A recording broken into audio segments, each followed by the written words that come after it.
Cops probing case of man found dead in large water-filled pothole. Family members believe that he may have drowned. Hi again and welcome. This is Links 007 TV News Report, and we'll be right back with the full details to come. Welcome to Links 007 TV News Report, providing you with the best in local and international news updates. This is a place where you can get the most reliable and informative news information. Links 007 TV News Report.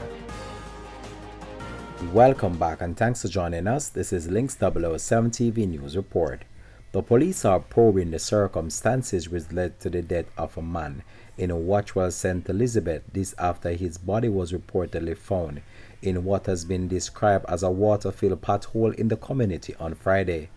Family members are theorizing that the man may have been intoxicated at the time he possibly fell in the water with his bicycle and landed in the pothole. The deceased has so far been identified as 58-year-old Vinroy Blackwood, a black maker of Richpen district in the parish. Reports are that Blackwell's body was seen lying face down in the pothole at around 10:30 p.m.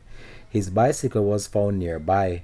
According to his family members, the pothole is huge and it was filled with water which they say is caused by a leaking pipe on the roadway. The police are awaiting a post-mortem report to determine the exact cause of death. Links 007 TV will continue to track this story. This has been Links 007 TV News Report. Thanks for watching.